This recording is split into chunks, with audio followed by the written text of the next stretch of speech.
Today, we're going back to our A to Z movie segment as we review the 2015 movie Room.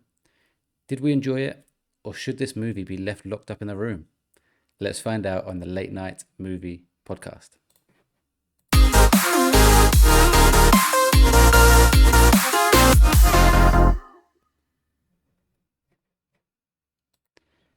Hello, everyone, and welcome to the 35th episode of the Late Night Movie Podcast, your place for movie reviews, hot takes, and quiz shows. I'm your host, Welchy, and joining me tonight are Mr. Pop Figures himself, Andy. Hello guys, feels good to be back. Again, feels like it's been forever, even though we done one last week. But I think it's because I've had this week off, obviously doing different bits for my birthday and that. So it feels like it's been a longer week for me. But yeah, excited to talk about this film, see what you guys think. And also joining us is our resident horror expert, Stephen. Yes, hello everybody. It's great to be here as always. I feel like that pun is on the byline of whether it's acceptable or not. But I quite like it. I quite like it, but it's a questionable one that could get us in trouble, could not get us in trouble, but we'll move anyway. I didn't feel good saying it, but I had nothing else in my tank. So equally, it is quite funny. So yeah, not funny in terms of subject matter, let me be clear, but funny in terms of the pun. It's not my best I'm just making it worse. No, but it's fine. We move. Andy, how was your birthday? Did you have a good one? Yeah, it's good. Still feel a bit hungover today. Obviously went out last night for drinks and that. Well, it's quite a long day actually. And then just done random bits during the week when I saw friends, family and that. So it was also my mum's birthday, so went out for a meal for her. So yeah, been quite a busy week, but yeah, it's been fun. Had the week off work as well, so that's always nice, just doing nothing. And obviously Gears of War, which we'll talk about tomorrow. Had a chance to play that a bit more, so yeah, very, very good week. Cool. And Stephen, you had a good week? Yeah, it's been a lot of fun. Kind of been doing a lot in terms of like going to cinema, playing. I didn't get around to playing Mafia, which we'll talk about tomorrow, but Gears of War I've also been playing, been really enjoyable on that. And also was part of Andy's celebration yesterday. I was nice. I became designated driver, so Andy could celebrate. And it was a really long day, but also I did a lovely little karaoke performance of Champagne Supernova, which I listened back to today, and it could be one of my best. I actually think that I sounded actually really okay. I showed it to my mother, and do you know what she did? She was like, "But you're not screaming the song, Stephen, so you actually sound all right." And I said, but in fairness, when I normally do karaoke, I've got drinks with me. Yeah. So maybe that's the way. If I want to start on, the new, get rid of the job I'm right now and go into X Factor, stop drinking. Won't happen, but we move. Glad we all had good weeks. I want to move on quickly because I want to keep this one to about an hour and a half if we can. But before we go into our Room review, let's do a little bit of housekeeping. Of course, this is the Late Night Movie Podcast. We drop new episodes every week, typically on a Tuesday. If you enjoy the podcast, please do consider following or subscribing on your favorite podcast service, and also leave a rating, as that really helps us a lot. You can follow us on all major socials with the handle @TheLNGPod, and you can join our Discord using the link in the podcast description if you want to chat movies, TV shows, and video games. If you're listening or watching on Spotify, you can now leave comments on Spotify. And of course, the podcast is now available on YouTube if that is your platform of choice. Our content schedule for the week beginning, 1st September. I cannot believe we're in September. Wow. Looks like this. Tuesday will be this episode, the Room review on the Late Night Movie Podcast. Thursday, you'll get our Gears of War Reloaded review on the Late Night Gamer Podcast. And there should be some Twitch streams on Friday and Saturday this week, which will most likely be Gears of War Reloaded, to be honest.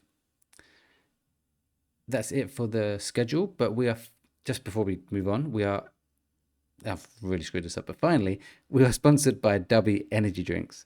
Dubby have a wide range of different flavor energy drinks to choose from, and even have some caffeine-free options. If you want an energy drink for your long gaming sessions, then you can get a 10% discount on all W products by using the code TheLNGPod at checkout. That's the LNGPod for a 10% discount. Okay, before we go any further, I want to reintroduce one of our reoccurring alternating segments, whatever you want to call them. And we're going to go back to our Spotify playlist. We're going to add 3 more songs, 1 more each, to kind of bulk out that playlist a bit more. Before we start adding in some listener ones as well. Stephen, let's start with you this week. What song do you want to add to our late night movie Spotify playlist? So I'm going with a very well-known song from the 80s, and it was used predominantly in a trailer of a movie that I spoke about heavily last year called Kind of Kindness, which they also use in the opening credits, and it just works so well with the grand scheme of the film and all of that good stuff. And it is Sweet Dreams Are Made of This by, I want to say, Is I always Yeah, Eurythmics, completely Eurythmics maybe? yeah, I always completely butcher their group name. But it's an absolutely recognizable song. But when the trailer hit, and it's like a 45-second trailer with that song playing, and it's cut very precise to the beats, I was like, I've got to go see that. And then they use it in its opening credits, and I love a movie that plays a song and cuts it with when like the titles roll up, and it was just shot so well. So that when I think of Kinds of Kindness, that's the first thing that I actually think of before anybody else in the movie. So I wanted to add that in as sort of a song that I don't think of outside of that movie, which Yeah. I always think is quite cool. Cool. And Andy, what was your song? So obviously being put on the spot, I didn't have one to mind before the episode started, and being tired and hungover, my brain's not thinking as well as it would be. But I quickly listened to some songs before the podcast, and I've gone for "Let Us Be Devoured," which is a song used in Fantastic Four. I think it was a lady called Andrea or something, but it's the studio version. Oh, okay. Okay. Okay, cool. I don't know which one that is from the film. I'm going to listen to it after the podcast and have a listen. It's the one that I found the most catchiest. Okay. I imagine when we start listening to it, that scene in the movie will then come flooding straight back to us. Cool. I'd like to think so. It's very recent, so I like that. Yeah. I'm trying to keep it recent with films I've watched. So the one that I'm going to add when I find it, here we go, is not as recent. We're going back to 2023. In Spider-Man Across the Spider-Verse. Oh, okay. There's a lot of good songs there. A lot of good songs. No, that's the first one. Oh, that's the yeah. This is the sequel. You got. It was between two. I've gone with Calling. Calling by Metro Boomin, Sway Lee, Nav, A Boogie with the Hoodie. Is there anyone else on this? It's fucking got loads of people. No, I think that's it. But I really like that song.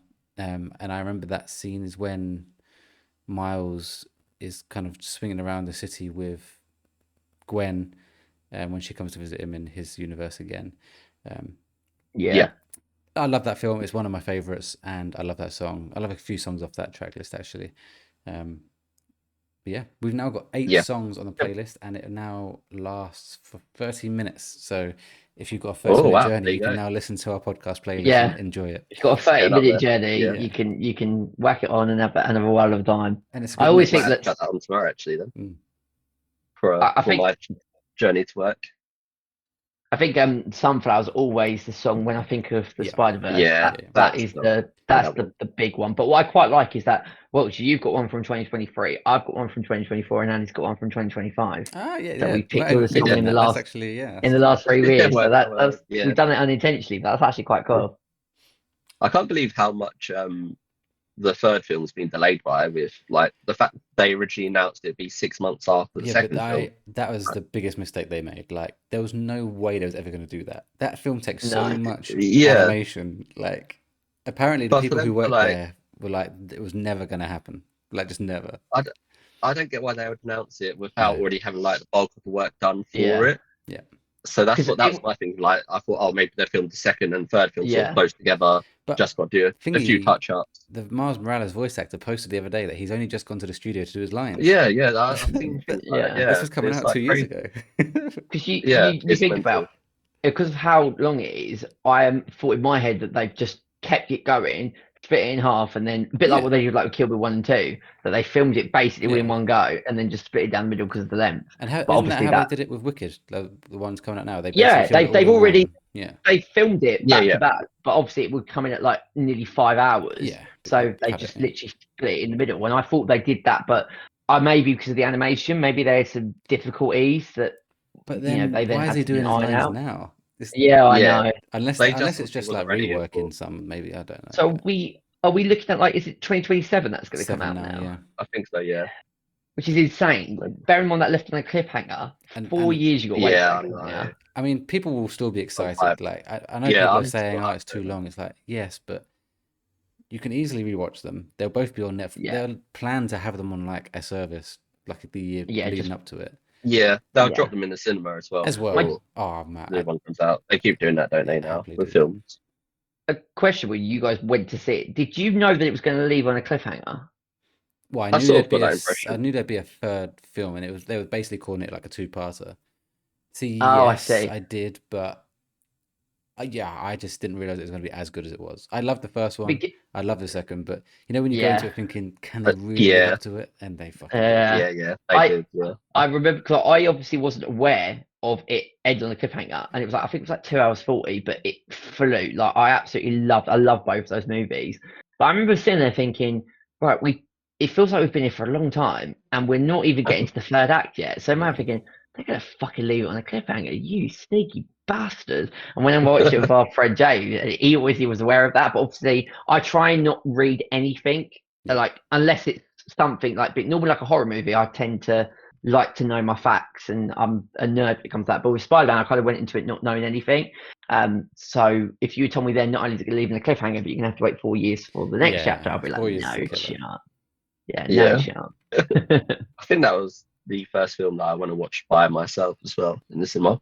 I think you did actually, yeah, because we didn't see it together at that time. So I think it was either the first or second movie that you did as a because I feel like your first one was a horror. I think was it Alien Romulus that was your Yeah, or- which one of those came out Romulus first? was last year.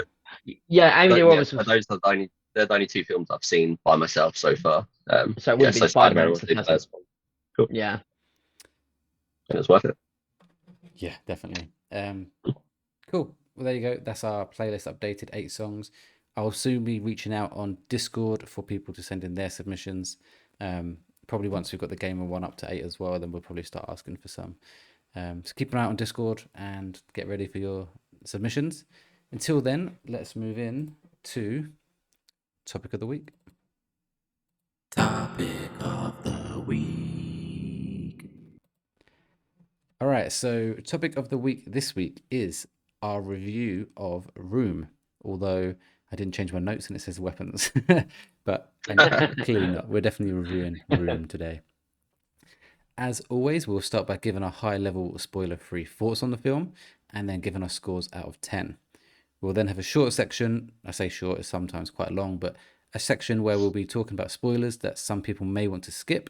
If you do want to skip, they'll be at the bottom on the podcast or YouTube, wherever you're watching or listening, somewhere where it'll say the next film we're reviewing in part of our what we've been watching section.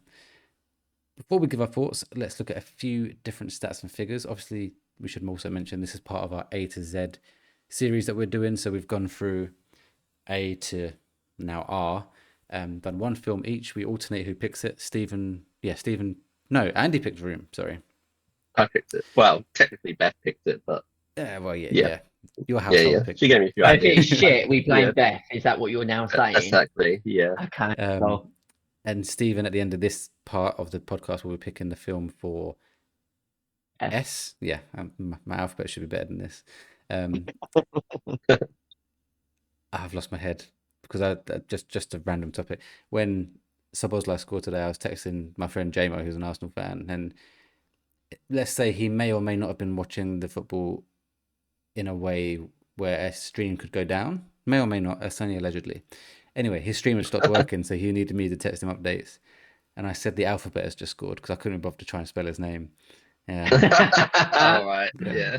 So what's even funnier though, when I did Wasn't a big TikTok film, match review, and I literally I couldn't be bothered to try and spell out the name, so I went to Apple like Szoboszlai, and even like the Apple dictionary was like, "What the fuck are you going on about?" I had to go on like BBC Sport where you get like the text commentary, and then I have to go SZOB, and it's like, oh, It's too long. Yeah. Too long of a name to try and spell. Definitely. But yeah, anyway, we're doing our A to Z and we're ranking them. So if you haven't been listening to all of our episodes, it's your first one, you can go back. You'll see some of them on the titles. We did originally start them as like a end to our podcast episodes.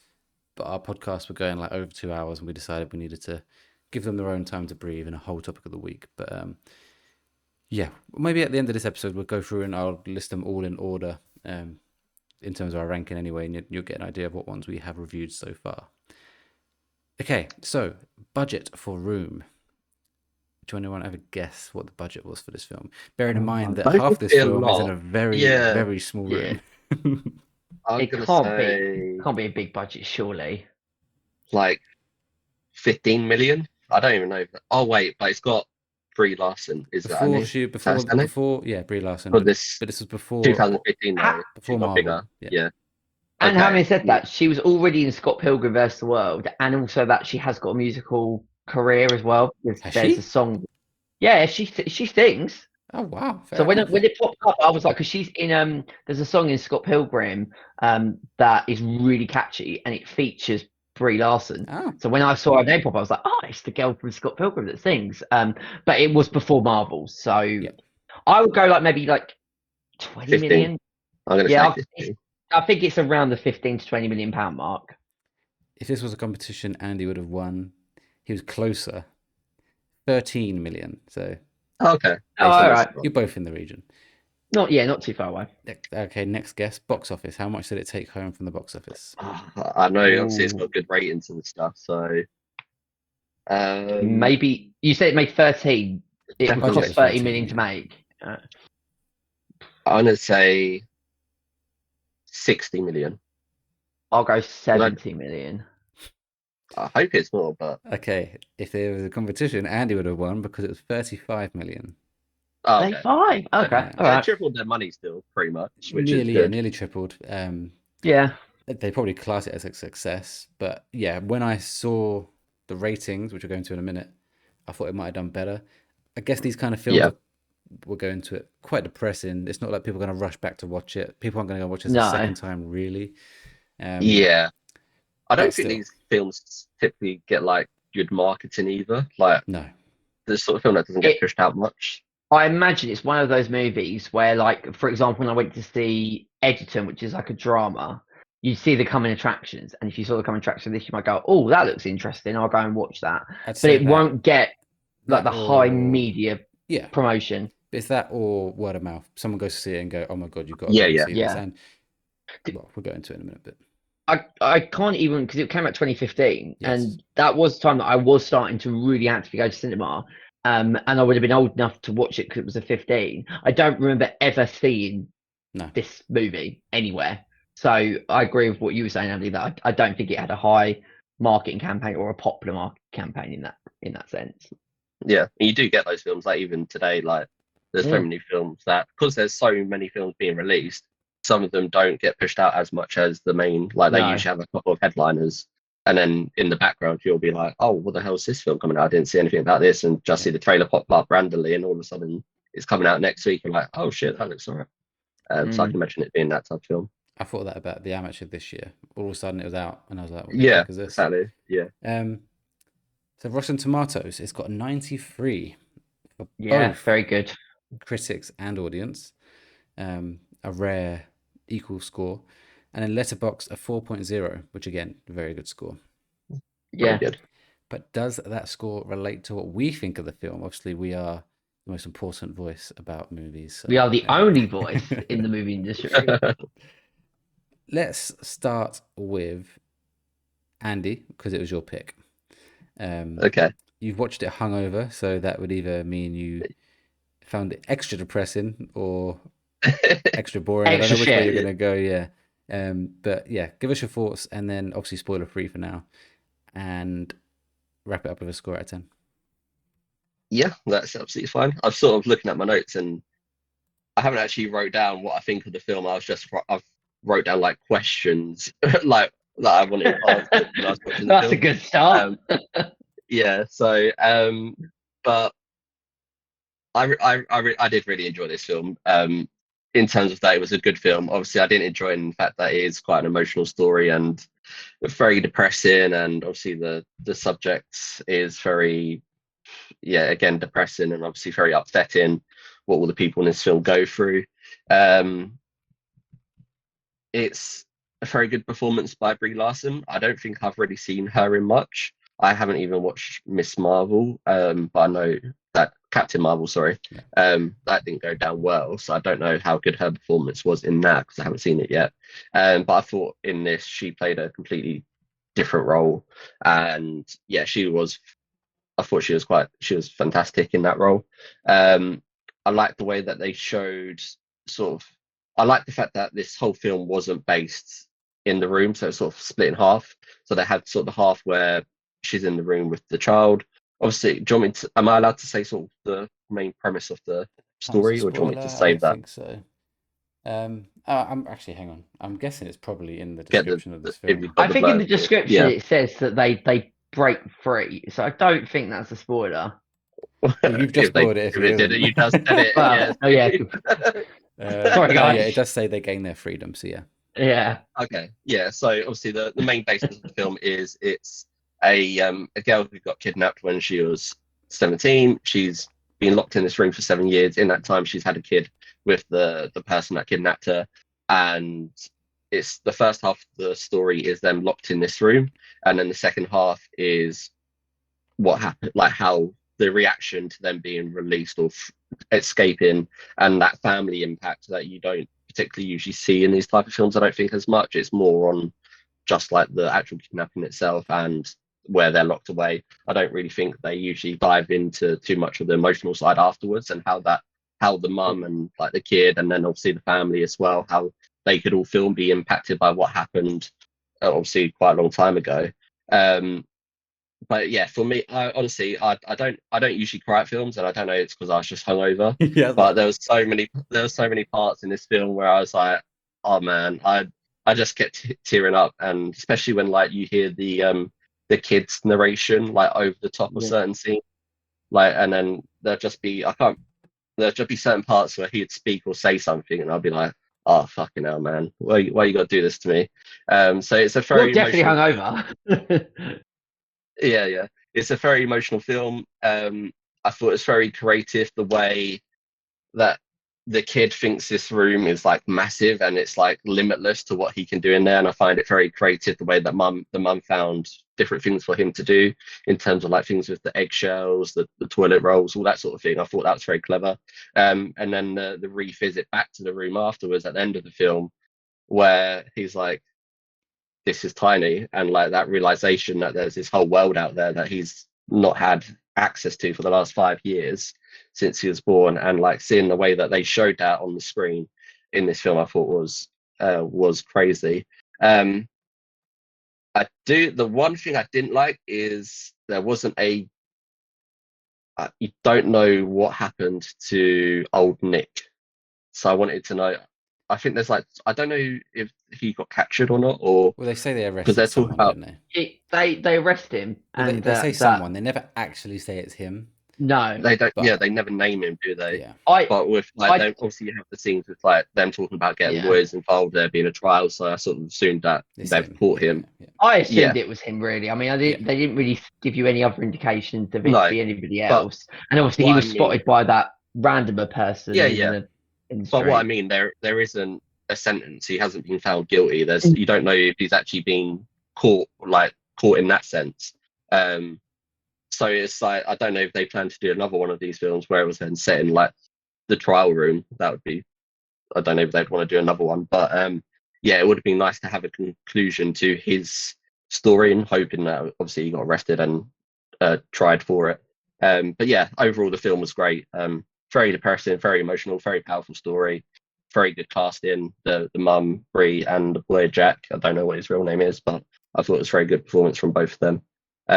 And yeah, also the random pop up by the dad from Shameless. I don't know if you guys have seen the US version, but I Obviously, don't the know what US his real name version, is, no. but he's the dad in this as well. So I did recognise him, but I couldn't work out where it was. So even though I've not seen the show, I must have maybe seen something on like TikTok where like there's a scene and he pops up because he did look yeah, incredibly recognisable, unless he's in something else. he might be in other stuff. So that's what I know him Yeah, from, and you probably have seen a lot of Shameless clips on TikToks. yeah. But yeah, the dad in this is the dad in Shameless. But yeah, strong performance from all those included.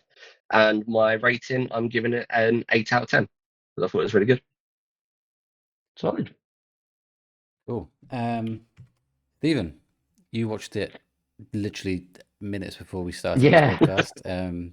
Yeah. Again, same question for you. What did you think? Spoiler free ish, and score out of 10. Yeah, so this is a really interesting one because I pretty much echo everything that Andy said. I think that it's a really powerful film. It has a really strong story. It tells that story really well, and the performances are amazing. I actually think that Jack's performance steals the show. I think Brie Larson is really good, but I think it's Jack who I think is just like incredible. The range of emotions that young actor has to do and portray, like I felt so connected. I understood, and I really felt. The only sequence that I got really upset with, which isn't really a spoiler, but when he is in the police car and she runs to the door and he's like going, Mama, that was the bit that I was like, oh fucking hell. The rest of it, I didn't really get emotional, and I'm a sucker. I get emotional over films very easily, but that bit did get me.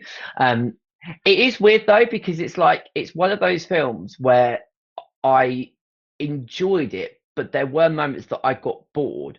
But if you ask me why I was bored, I couldn't tell you. Like I can't tell you why there were moments where I felt myself drifting out the story and finding myself bored. Maybe because I'm in a really bit of a shit mood after the football, so maybe this wasn't the right time to watch a movie. And not that I'm using it as an excuse, but like I don't know the best way that I can describe it. Where if you watch a movie where like I didn't feel that I was as invested in it as I thought I was going to be, but then if you told me what I would want to change, I can't give you anything. Like it is really peculiar, because there's no anything. I mean, maybe it could have been, I don't know, 20 minutes shorter, but then I don't know what bit you take out of the film. So that was my only critique, but I feel like that's more on me than the actual film itself. Like maybe if I was more invested and was in like the thought process of wanting to watch a movie, that wouldn't have been an issue. But I still think it's a really good film. Anyway, I think performance is really good. The story's really good. I felt in the opening sequence it was quite intense, particularly, which we'll get to in spoiler territory, when you hear something that you know what's going on and you see it from Jack's perspective. And I was like, oh, and I thought that was really well done. And those monologues from Jack, I thought were really, really purposeful. So yeah, I mean, everything else I want to say is kind of more in spoiler territory. I don't know if you share that, like Welcher, with yourself, Andy, if there was any moment that you felt a bit bored, or if that's just a me sort of thing in this film. But I'm being honest and say that I can't work out why I felt like that. Yeah, no, I didn't feel bored at any point. I was quite invested in the story, like especially the way that they do this film. Like a lot of films where it is to do with like a teenage girl or boy getting kidnapped, they usually show how that happens at first. Whereas this film, they're just in the room already, and like I like that. Question, like, why are they in there? Like, obviously, quickly understand why, and then obviously when the mum's having a whole conversation with Jack, it all gets explained out to you clearly. But at first, when they're just in the room, and it sort of seems like that you don't know why they're down there to begin with. You don't know sort of what their situation is, and I quite like the fact that you don't see why they're there to begin with. So I quite like the intro, and then I like the fact that they weren't in the room for the entire film, and that actually it was sort of a film of two stories. So that sort of kept me invested. And then I thought it was quite good how they then showed the emotional impact in the second half, which again I found quite interesting to see a film do it that way instead. I quite like that because it used your imagination. So when they're explaining how they got to that room, you kind of in your mind play out the scene of how it would have been, and I quite like that.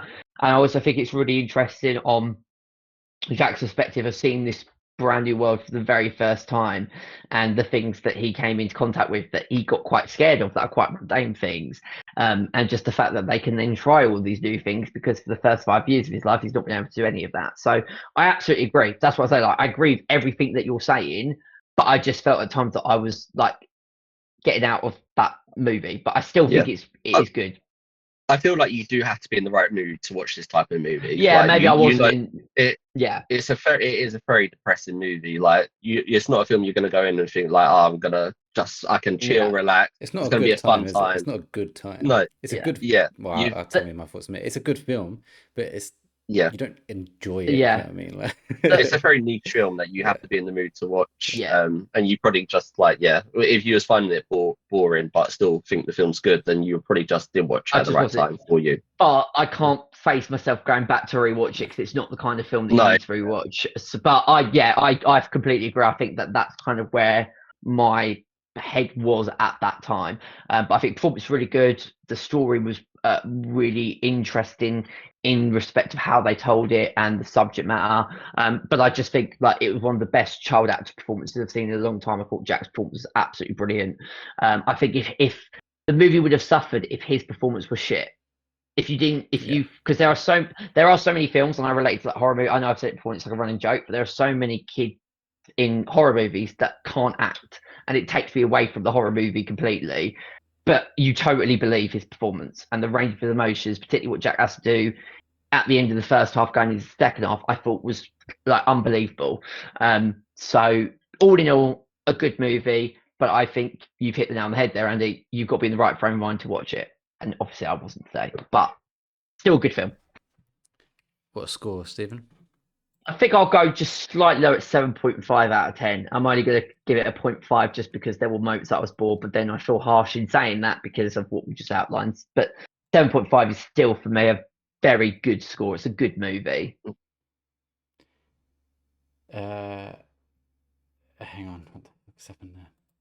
Well, I've got to sort that out in a minute. I just sorted the average out and it just gave a different, because I know my score obviously, and it's just put a different. Don't worry, it's just really screwed up my maths. So my thoughts. I agree with everything. Obviously, it's a great film, no doubt. I kind of agree with Stephen with the boredom thing. I wasn't bored. It's just at some points where I'm like, can we just move this on a little bit Yeah, quicker? yeah. And I think it could have been cut down 10 minutes. I don't know, I can't remember exactly what bit could have been cut, but there's some bits where they can't take it out because they have to show, and they do these, every scene had a purpose to show you how this kid is living, especially in the first part. So maybe that's not the part you cut bits out of, but like there's a bit where the mum just sleeps the whole day and he doesn't really do much, but they need that Yeah, scene. Is that a spoiler? I don't think it's a spoiler, but you know what I mean? not She just really. sleeps the whole day away and he doesn't do much. I'm like, well, you could have cut that, but then you don't get that context that she has those Yeah. days, so you can't. So everything Is is that purposeful. It's just not everything is do you, interesting in this film, in my what I mind. would say just now that we're thinking about, because sometimes you've got to speak to somebody to Mm, think about what you've just seen. The only bit maybe is the bit, some of the sequences in the house, but again, I get why they did that to show Jack's way of interacting with things that yeah, he's never interacted before. But there might have been they could have maybe reduced some of that, but then again, it has purpose in every scene. So I've not watched a movie where there's bits like, oh, that could be cut down for 15 minutes. But then if you ask me, what on earth would you cut out? I don't really know. I yeah. generally couldn't really tell you. But I'm glad that you kind of see from my perspective. So I just thought it was me because I'm very sulky today. I So think it's the that nature was of why this I felt kind of like that. film where it's not action it packed. They is. have to have these Yeah, slower, purposeful moments. But if you're one, not in the mood, or two, someone who just prefers a little bit more, I don't know, intensity, maybe a few more scenes of old Nick getting a bit like, I don't know, angry or whatever, Yeah, or getting a just a bit few more more, rough. yeah, yeah, Yeah, yeah, then maybe you're a bit more in. Like every time he was in the room, I'm not saying his performance was yeah, like outstanding, it was fine, but because of what he's doing, you're on edge every time. yeah. yeah, And yeah, It's the scene when they escape, my heart was pumping, like absolutely yeah, that pumping. was yeah, so yeah, intense That's the and moment done I really well. knew, oh, I am enjoying this because Do you, I feel something here. I am actually desperate for you to escape. So I must be I, enjoying it because I can feel it in me that I am stressed. the yeah, yeah, best way that I also think about it is I compare it slightly to, I know this could be like a completely weird tangent, but like to the Brutalist, which obviously is 3 hours, 35 minutes, and it is a very slow paced, story driven thing that plays out. And I think I remember that, yeah, it could be cut down, but then I can't work out what scene to take away because Yeah. all of the scenes had purpose. And I think that Room has that similar sort of thing of that you're invested in the story.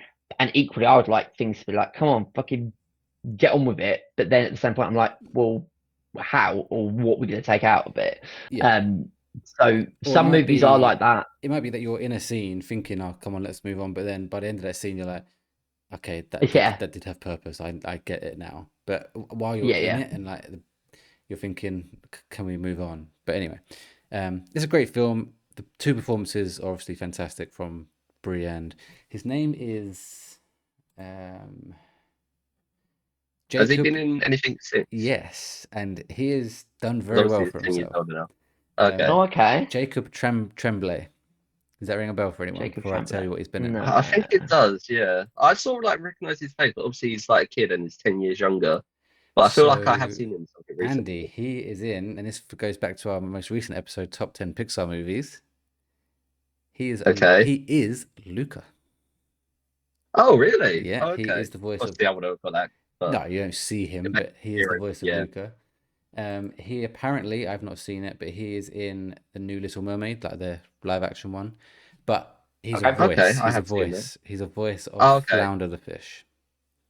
Oh, really? Yeah. So he does a bit of voice acting then. There's a lot Yes. of Disney films, it sounds like. But Stephen, one for you. The All right. Predator. Do you Okay. remember The Predator? The Predator. The Predator, as in the Predator films, the one called The Predator. Do you remember it? You Is seen it? no, no. I mean, I might have done, but I don't remember It's it. 2018, The Predator. He's the boy in that film. I don't think The young kid. if I have seen it, I haven't seen it for a long, long I mean, time. I think he's the kid. Must be. Because he would have been Surely he would have been yeah. 8. Yeah, He'd be like he'd been 7 at years 8 at that point if it was 2018. Yeah, Or it's if he got to was be. oh was he was he 5 in like when was he I born? don't know if you think he's actually 5 in the film as well, Well, they would have filmed Yeah. it. No, he is the kid. I just in googled real it. life. He I mean, is so, definitely the kid. yeah. Yeah. Obviously, he might not actually be 5 years old in the film He room might be a scene. little bit older. Yeah, yeah, no. That's what I was thinking. I was like, because sometimes they can be older or indeed younger, and depends on the Yeah. diversity of their role. It's really weird seeing pictures of him in The Predator now because now I see it, I'm like, well, it's him. Like, it's literally him. Yeah. Do you guys agree? I mean, I think Brie Larson does a great role, but I do think Jack steals the show Oh, he's in terms of unbelievable. Yeah. like, Being I- like there's so much pressure as a kid actor. yeah, And absolutely. like he has to pretend that none of this stuff is real when he like gets out into the real world and Yeah. like to It's be able to a act that stressful way and film, be yeah. surprised and And- shocked and when you- he Yeah. it is incredible. You do generally believe when he's saying about that he feels his entire life is in that set room, and the fact that he wants to go back to that room shows that in his brain it's like, well, that's your safe place. In the very Yeah. place that is the most unsafe to be, he thinks it is that. It just is conveyed so brilliantly. Yeah. Some other films that he's in include Doctor Sleep, which I've not seen. I've not seen it. He's in apparently The Life of Chuck, which is out now. Oh, okay. Oh, I'm going to hopefully be seeing that on Wednesday or like one point during the week this week. So look, we'll keep an eye out for You him. definitely won't be seeing it on Wednesday unless you're watching 2 films. No, I'm going to go in the afternoon probably and watch Oh, 2 films. Yeah, He because it's only 1 o'clock showing for it. Apparently, he plays Chuck as a teenager, so there must be like flashbacks or something. Oh, flashbacks. Yeah. And he plays Okay. the teenage version of Chuck. And the Cool. Smurfs 2 and a few other things. Oh, He's like in something big you just noticed. he is in Invincible Atom Eve episode. Is Oh, he? really? He Who's he voices Prince Lizard. I've not seen that episode. I haven't watched it yet. Oh think yeah, it's because been out. I've seen the Atom Eve episode. Oh shit! That's cool.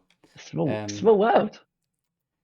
Maybe we'll see him again in Invincible. Who knows? But yeah, incredible performance, and the rest of the cast. I thought let's call her grandma was amazing as well. She wasn't in it for that long or that many scenes, but when she was in it, I thought she was fantastic.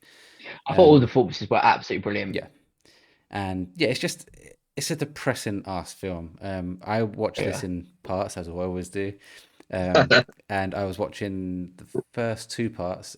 So I basically watched this in quarters. So where you say in halves, cut it again and I watch it that way. Yeah. I watched the first half in 2 halves on my train journey into work then out, and when I got to the scene where, and it's the same one for me, Stephen, when he's in the police car and she's running, and like her performance in that bit was unbelievable. Yeah.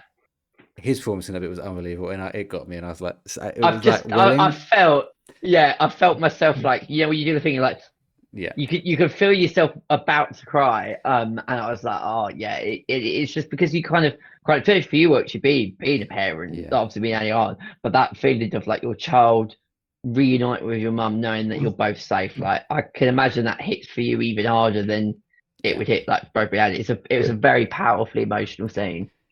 I think I found like scenes after that a bit more emotional. I can't remember exactly which ones, but just when like seeing like the struggle with like Jack adapting and like again like her taking him back to the room and stuff. The scenes in There's the one first half scene where that's probably a bit of a spoiler. okay, See that? we'll Yeah. I'll wait for you to wrap up and then we'll start talking about I'm going to wrap up other now, scenes. basically. So, but yeah, fantastic performances. I almost got caught crying. Like I was very close. I was welling up. I just realised I've seen. That sets you up for your lovely work day watching that before you go. Luckily, that was on the way home. That bit. Oh, But the okay. first quarter was depressing enough, and I was thinking, oh, "Fuck, I'll Yeah. watch this on the train home now." You only got to have a bad day at work, and that's your day fucking Yeah. ruined. Luckily, it wasn't too bad. But yeah, it's a great film. I'm giving it an 8 out of 10. The reason for not going higher, I would have liked a better ending. Yeah. Personally, and like we said, Stephen, sometimes I was like, come on, can we move on? I'm not acknowledging that everything is very important, but they're not always enjoyable, is what I'm going to say. Yeah. Which is just the nature of this film. This film, to be a 10, would have had to have more Old Nick, a bit more urgency in some of those scenes, and a bit more. But this was extremely real, and I like what Andy said at the beginning, showing the real effects that it would have when they get home, on both Brie, the grandma, the granddad, I should say. Yeah. That's an extremely important point. And the son, like all of it. It's so good. I also think that like with that ending, like I get that, but then I don't know how else they could have ended it because it served a purpose. I'm gonna say this isn't a spoiler because it didn't happen, but I guess it's spoiling it by saying this didn't happen. If you kind of thought it might, I would have liked like Old Nick to come back in some way, whether that be they go and visit him for closure, or he didn't get caught and they catch him. They're walking around the street one day and they see him. Can you imagine? I would have shit myself. If watching it, I would have shit myself. I'd been like, oh fuck. Or like they go, even so, like they go to like a grocery store and see, he peeks around the corner. Yeah, exactly, something like that, and you would just panic. Yeah. I don't know, something. The second half of the film, while it was good, and like we said, it was good at showing the real life effects. It was just that. That's all it was, really. There was one scene where it changes, but we'll go into that in spoilers. The fact like this wasn't based on a true story as well, like a lot of films. Was it not?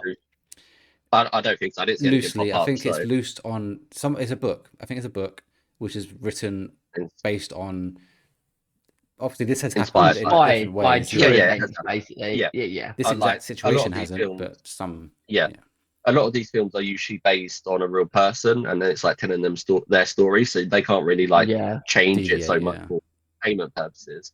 Whereas with this, like they obviously it's not based on. It might be inspired by obviously events and stuff, and obviously things like this do happen. Yeah. But they could have had a bit more playground like room with it. In terms of they could have made the ending a bit more entertaining, or like you say, had Old Nick not get caught and the only thing was randomly.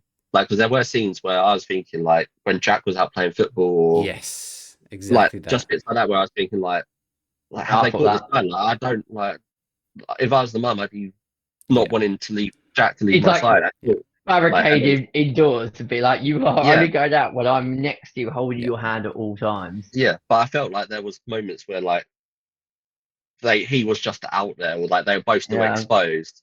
And like in my head, I'd be thinking like, shit, I still wouldn't want to leave the house at this point or like do anything. Like I'd be terrified, even if he has been caught. But yeah. I do think also what would be quite cool, speaking of like Old Nick, but like finding out his motive, because again, that's not fully from his perspective. I don't obviously, think you sort of know the motive.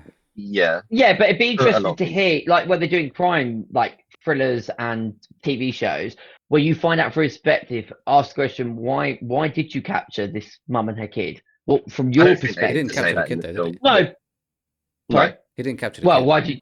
But when she had the child, Yeah, they kept it. you still continue to keep them. So, but what you're saying is like, going through the trial process, that would have been part of the experiment of finding out why that would have been the case, even though it doesn't need to be, but still in crime dramas and thrillers and movies and TV shows, it's like interesting to hear from the perpetrator's perspective why they do what they do, because sometimes they can be really scary and go, well, why not? Yeah. I think that's what's the problem with it? If there was to do like a trial thing though, that would be like a separate film for me. I don't think they've got enough room in this film for that. Well, on one hand, I'm saying that it needs to be taken down by 20 minutes, and if they did that, it would then added to the length. So it's like I'm counteracting my own point by saying that. But yeah, the sorry, it's all right. God, that came out of nowhere.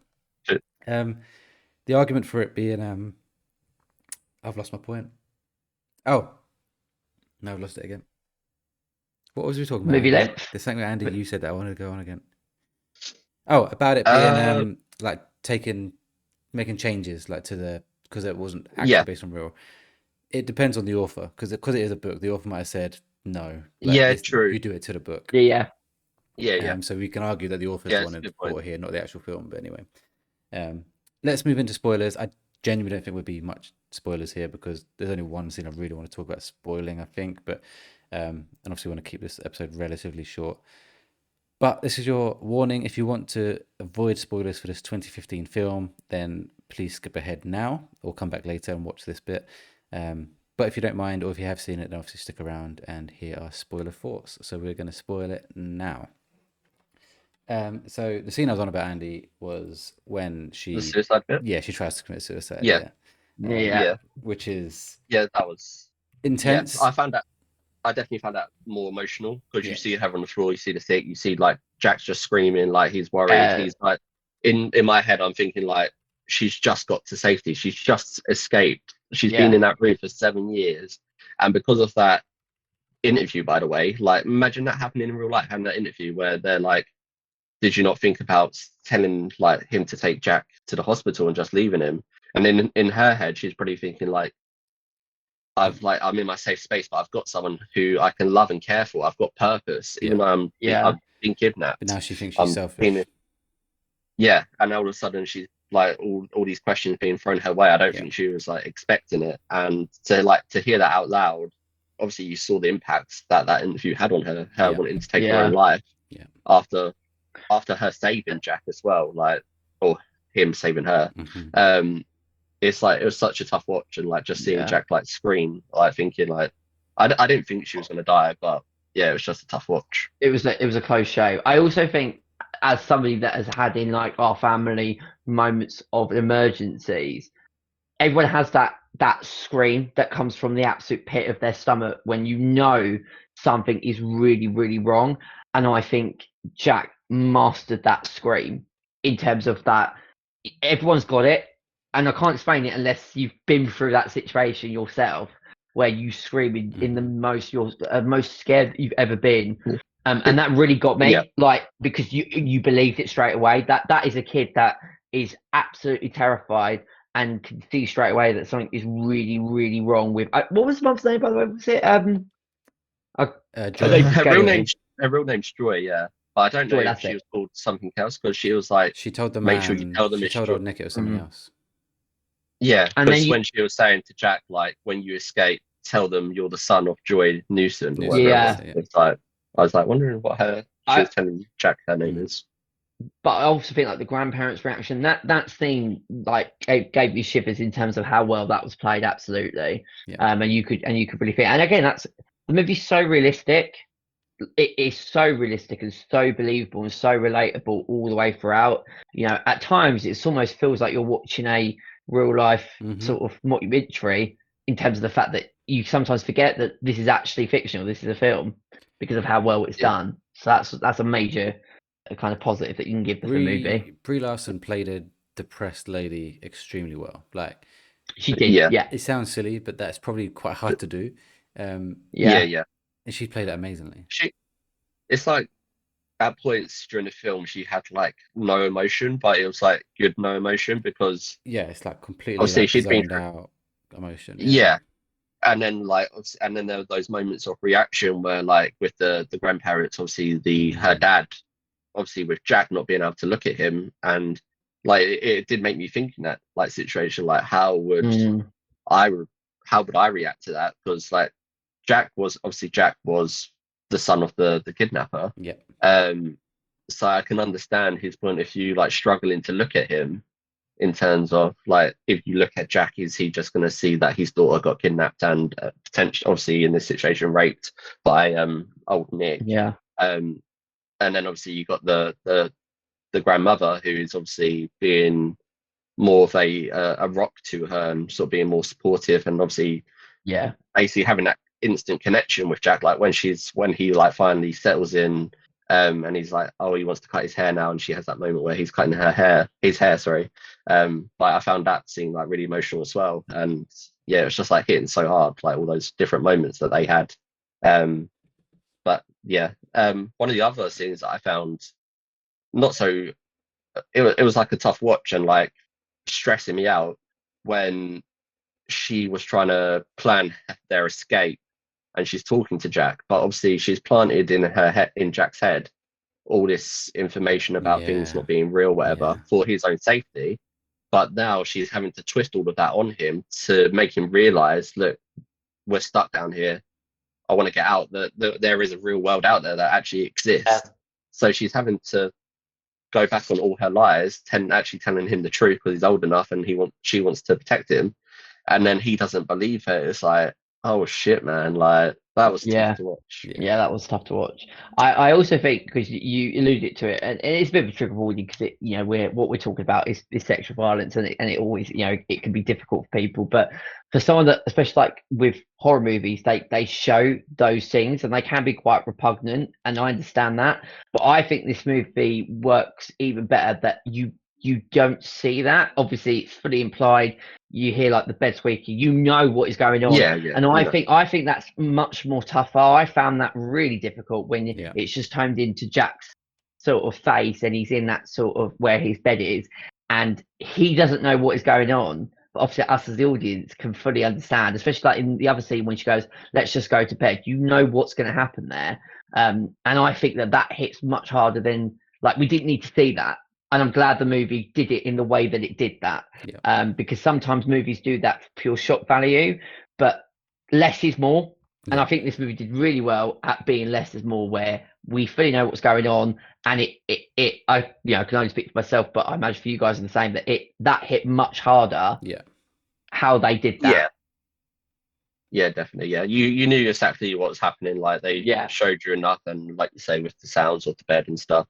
I think there's one part where you first see Nick and he has his trousers off and stuff anyway. Yeah, and I'm thinking, oh fucking hell, I know where this is going, and you don't want to admit that that's going to happen, and then you hear like the bed squeak, you're like, oh. Yeah, I think that's the first point in the film where you realise that she's down there, not by her own will or playing the shed, or whatever. She's obviously not down in the basement, but yeah, obviously you get all the information that you need to realise the story and what's happened, and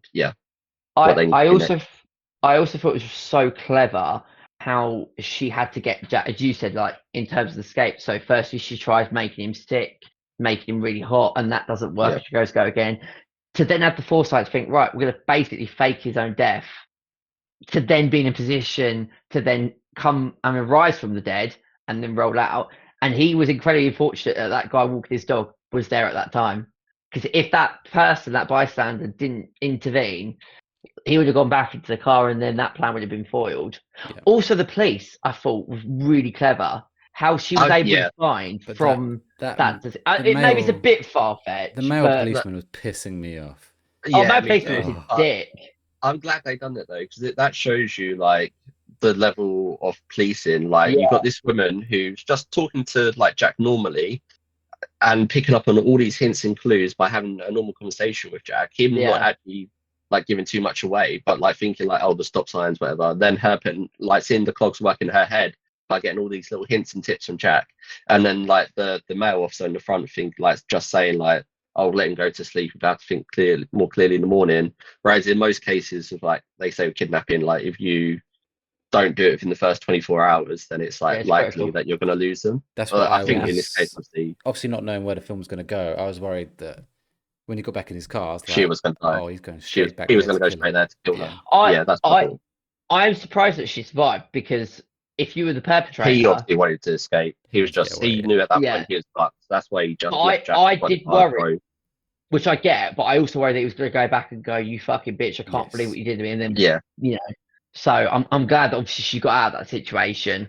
But that was a really intense moment, and that was the bit. I think like the first 20 minutes, I was like, "Where the fuck is this going?" And then when we got to that bit, I was like, "Oh, okay." And then that thing, I was like, "Okay, I'm changing my mind very, very quickly." Yeah. And I thought that was really, really well done. Yeah, I think the only thing I sort of like, I agree with Welchy when you said before, it would have been, I think it would have been better if they did show more anger from Nick, like more of a reaction, especially where there's a part where like Jack comes out of the wardrobe, and then she like reacts and like jumps on him and like, I can't remember what she does, but I don't feel like there was enough of a reaction from him, from someone who's kidnapped her. Like, yeah, I think they should have shown more anger from his side when she done things. And then I feel like that would make me worry more when Jack escaped. Yeah. When he got back in the truck, thinking like, where is he going? I think that would have made me think more that he is going back home, back to the shed to kill her. If he showed more moments of anger and violence. I guess the fact that he's been doing this for 7 years, it was kind of like, that's exactly what I was about to say. Like, it was more routine than anything. Yeah. If I was playing devil's advocate, I think as an audience, because of how believable the mum and Jack is, I don't think Percy probably needs to see a bit more. I get that you would be more worried if he reacted like that, but he's kept him captive for like 7 years, like, and he's raping her vigorously. I've got enough to know that they just need to get out of this situation and fast. This is a deranged sociopath, and I think that's why the film didn't do that, because it gave us enough as an audience to go, yeah, this guy is absolutely unhinged. They just need to get away and fast, and it was more focused on their escape rather than seeing him sort of react. There was a couple of moments where, you could tell how angry he got. I mean, the fact that he goes in and sees Jack being so poorly, and he's still not even bothering about taking it to hospital. Bear in mind, that is your kid. That's your child, that you're just like, I'll get him some painkillers. And then when she like fakes and says to him, "Oh, he's dead," he was like, "Oh shit, must have been serious." It's like, it's not really Father of the Year material over there, is it? Really? Not, is it? No. So what I mean is you don't need to see any more than that, because the movie's already got you to that point. But I equally could understand why seeing that would be more interesting. Yeah. There's also moments where I was like panicking and worrying, like when she was planning the escape and pretending Jack was dead, that he was just going to bury him and like, or do something else. I was like thinking like, shit, like I hope this doesn't go sideways. Because there's so many ways that could have went wrong. Where he could have like just, I don't know, buried him, burned him, whatever, got rid of him in so many different ways. But yeah, I thought in a moment where he like stood still, because she was like, take him away from here, I don't want to feel his presence. But then he stood still, and I was like, I thought she said like someone nice with trees, and there's like was a massive tree there. I was thinking, shit, is he about to just bury him in the garden right there? And I was like, but then he starts, and then he like, I think has a moment, he's like, no, I'll do this one thing for her and take him away. Did you guys also have this moment where the car stops at like 2 stop signs before he actually then decides to get out? And I was just going, jump, you're at a stop sign, just get out of the car, mate. Like that was intense, that moment. I think at that point he was still trying to roll out of the carpet though, wasn't he? He rolls out in the first stop sign, but then he gets to a second stop sign and the car stops, and he hesitates, and then I think like the car, if I remember rightly, turns slowly on the third and then one. He jumps, and then he like slams on his brake and then goes like, "You fucking bitch," and then gets out. But I was just like thinking, just get out of the car, Jack, you've got this. But equally, it's a 5-year-old having to do that's fucking brave. Yeah, especially when everything he's seeing that for the first time. So obviously he was hesitating so much because he's like, this is all real. Like everything I've been told was fake and just in TV. Like he's witnessing it for the first time. Just even the light on his eyes, like how sensitive that would be to him. Yeah, he's fixated on seeing the sky for the first time, the trees, other cars, other people. He's like, "What the hell?" Actually, Welchy, I'm gonna up my score to an 8. Actually, as we've been speaking about it, I feel like I'm being harsh. I'll give it an 8. Are you sure? I think yeah, I think it deserves an 8. I think I'm just being I'm not in the best of moods today, and that's not fair to take a score down by point 0.5 because of that alone. Because I don't have any reason apart from the fact that I wasn't. But I put in my notes. I said it didn't hit the way that I thought it was going to. But I just think that's because you've got to be in the right frame of mind to watch the movie. So yeah, Yeah. I'll up it to an 8. Any other spoiler thoughts before we move on? I think the only other scene I wanted to talk about was like one of the end scenes where they do go back to the room and Jack's saying like bye to all the stuff. And I feel like that actually gave him and the mum Closure. accidentally closure Yeah, on I agree. that whole situation. And It's I just think not that the ending I like wanted. really helped it. But No, I like that ending. That's the weird thing. I like the fact that they got closure because then they can move forward with their lives in the same way that if a traumatic situation happens, yeah. Yes. you And I want feel that like the bit closure. where he's like, it's not room because the door's not shut. And she's like, do you want me to shut the door? And he's like, No. no. And I Yeah. feel like he's now like, that's like acceptance Yeah. to I the real world now. fully get it. Like I fully appreciate the meaning and the disclosure, blah blah blah. But the whole second half of that film was essentially just there's no kind of real oomph in it. There's not any. There isn't. Other But I than don't other think. than the I don't. suicide, that's fine. Or they attempted.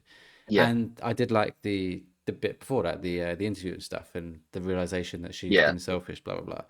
But to then just end that, I don't know. I just wanted something substantial to happen, or I don't know. I don't know. I can't tell you what I wanted, but I for it to can just end, see because that's it just how I ended like, felt. oh, I was Yeah, like, yeah. oh shit, that's it. Like we're just done. But don't get me wrong. I'm not saying it's a But bad ending. I'm just someone who just likes a bit more excitement in my movies, I think, and I've just got to admit Yeah. this Yeah. film isn't that. But and I don't know. I totally because I think me and you actually are very aligned in our thoughts. I think Andy, you probably liked it more than both of us. Like, and we all gave it Same an score, identical but score. In the end for me anyway. But I understand that. But equally, the more I'm like thinking about it, and sometimes when you speak to people about a movie, I now think that actually I quite like that ending. I wouldn't take that Where scene I was away. By the way, no, and No. but maybe that can still be the end scene, but like something before that happens, of like substantial happens. I think what you're rushed out, and I feel that is that whole second half doesn't really have a conclusion. It Yes, kind of is just showing you how they're adapting to the new life with no sort of end point, I guess the which conclusion I is that get. they get their closure and they I will get, have to yeah. struggle through life. They just will. But Yeah. And maybe Yeah. if they had an interaction with the perpetrator that's and have that closure, then it's a different story. Yeah. They obviously just didn't want to show that or to do that. They just, I think, with the second half of the film, they just did want to show the emotional impact Yeah. something like that happening can have to one Yeah. the person that's been kidnapped and two the family, who essentially like there was one point where I think she said like, oh, it looks like you're doing just fine, you've moved on. Obviously there's like Leo who's moved into the house and stuff, so things have changed in those 7 years, and it's tough because it's not that you've moved on, like you're basically forced to move on really, but you're still Yeah. impacted by the events of what happened and stuff, and it's emotional drain on you probably every single day. But you can't just sit still and not do anything with your life either. Yeah. So I feel like the second half was just to show those emotional impacts between the family. I think there was a part as well where they had an argument at the table, and she was like, just the grandmother was like, be nice, and then she like obviously was like, oh, I was nice before, that's why I ended up getting kidnapped. I was being nice to a guy who lost his dog or whatever. yeah. And it was, Yeah. like you just felt that, and like I was thinking like shit. I was like, if I was the grandmother hearing that, thinking You're blaming me for you. the pain, Yeah. like yeah, that would have hurt her as well. Like hearing that. Yeah. So I feel like the whole second half was just showing that emotional impact, and they didn't want to show a conclusion to what happened with old Nick. Yeah. I do agree that if they did show, or like even if they had some writing at the end or something, I feel like that would have. I can't tell you what they should have done. I'm not saying it's a bad film or a bad ending. It's just I just like something a bit more involved. If they Yeah, were yeah. ever to do like a second film, like hypothetically, it'd be interesting to see as Jack gets older, what What's happened he to went him? through Yeah. has an impact, because there's loads of evidence suggests as when you're 5 or 6, you don't really understand, but as he gets older, that will have an adverse effect. Yeah. So there's interesting potential on that if they ever decided to revisit it. I don't think they will. Been No. like 10 years now. It's not Oh gonna no. happen. Yeah. But that would be interesting. And even maybe like the ending for you, Welchy, if they maybe flash forward 10 years or whatever and Brie touch upon that. Yeah. There's opportunities to see about forwarding it on. That- Something like as that, it- and then They- they're sitting yeah. there and they see on They the could have done news that he's dead in prison. Something like that. Yeah. Yes. And then they have yeah, like a yeah. little cry about it or something. I don't know. Something Yeah. different.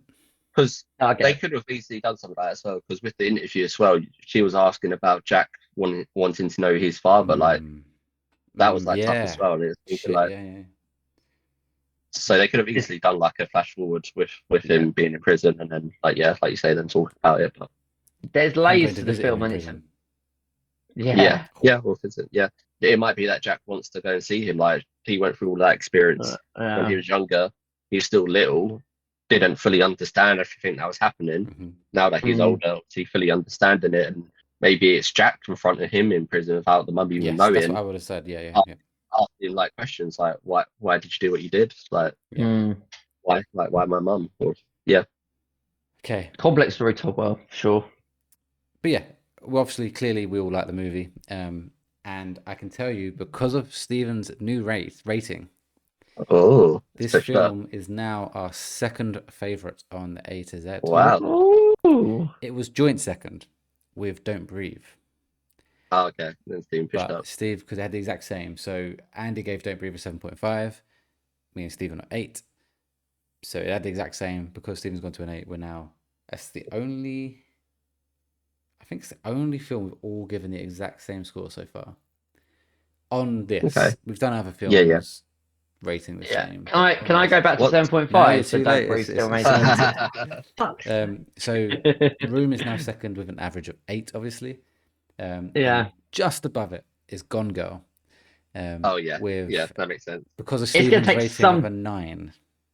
Me and Yeah. Andy It's gave it gonna an take 8. some doing to knock Gone Girl off its perch, but who knows? I'm Yeah, Gone adamant Girl's that good if film. I didn't know what that film, because I'd seen spoilers for about. that on a documentary, I think I told you at the time. Yeah. If I wasn't aware of those spoilers, I'm adamant I would have given that higher, but I just couldn't because Yeah. I didn't You have wasn't those shocked by feelings those of a surprises. 9. Yeah. Yeah. Yeah. But still, it's still our top so far. So as I said, we'll just quickly go through the list. Number 1 is Gone Girl, with 8.3. I'm not going to go through the score every time. Number 2 is Room. 3 is Don't Breathe, as I said. 4 is It's What's Inside, which very good film. I've just realized all 4, interestingly, pretty much my ratings go down in order of this, apart from one down the line, which we get to, Jaws, where Andy's completely Jaws, yeah. ruined that one. Oh, So A Haunting in Venice is 5th. Still need Steven's score on that one. So Yeah, it's technically in well, there as yeah. like it may be 5th. I'll make sure I do that before the end of this series. Final Destination, then Old Dads, Con Air, Escape from Pretoria, Mirrors, Jaws. How the fuck No, that's this is below? where we How the get to the fuck bad is films. Jaws How like that's below Mirrors? I don't know. unbelievable? Mirrors is much better. Bronson, The Quake, which I'm thinking The Quake was better than that, but whatever. Locked In, and now we're getting really bad. Never Let Go, Kill List. Pearl, which should not be that low, Oh. Andy, but still. I mean, that's again the No. thing is the good That's movies. terrible. It's Andy's fault, Yeah. right? Unbelievable. That episode is definitely worth a watch for anyone who does want to go back and watch some of them because, spoiler, Andy gave it an extremely low score. I won't tell you what it was, but it's extremely low. If you want to hear me like triggered to the point of I don't think I could be any more triggered than list that episode. I still can't believe the point of the old movie, but anyway. Crap film. In second Oh, last was Kill List, Oh, number 1, Half Nelson. and in last is Half Nelson. Yeah. Which again is That was in my mind is much better than Kill List, but still. Do you know what? The first 5 minutes of Vera, I was like thinking to myself, "Oh, please don't be another fucking Half Nelson movie." Like after this day that we've had with watching Arsenal, I was like, I can't deal with that but it picked up very quickly. I was like, oh, thank God for that. So yeah, that is 18. We've got 8 left, which is crazy. Yeah. Stephen, what are we watching for S? So Oh god, we got a horror film. well, both of them are on Netflix. So Oh, I feel like it's going to be up to you, Welchy, on which one you go with. Because I have picked horror, obviously, but I've also picked an action film. So you can either go with Ethan Hawke's Sinister. I don't know if you've seen Sinister, I don't think I've seen it. or Frank Miller's Sin City, because you said in one of our recent podcasts you've not seen it, have you? no, has Andy, have you seen Sin City? You've A seen long Sin time City. ago, yeah. I've Okay. seen it. And that is on Netflix. Because I only recently watched it myself, but I'd happily watch it again, and I'll be very curious to hear what you think. So those were my two that I throw into the mix. Let me just see how long they are. So Sin City is, I think it's that's 2 hours all. 4. wow, you've got a memory. It's 2 hours 4. And is that Bruce Willis? That's sad. Wait, because I guess it's 1 hour 45. I'm leaning towards that one then, just from that. I found out the other day, there's a Sinister 2, right? Yeah, I didn't know that. yeah, it's 2 Sinister movies. Yeah, I went to cinema to watch the second one. Is Sinister 2 bad? It's alright. I've never heard of it. It's not as good as the first one, but it's alright. Well, the ratings are definitely worse, but not horrendous. No. Sinister 1 is an hour and 40. Yeah, hour and 50. Okay. Hour and 50. Oh, 8 minutes off. So we're talking about 14 minutes difference. I love the fact of Welchy thinking about the length will be the Well, the dictated problem on is the side. I don't currently have Netflix on my phone, so it's not a one I can watch on the way to work. I could get it Yeah. on my phone. It's my girlfriend's login, so that's why it's not my login.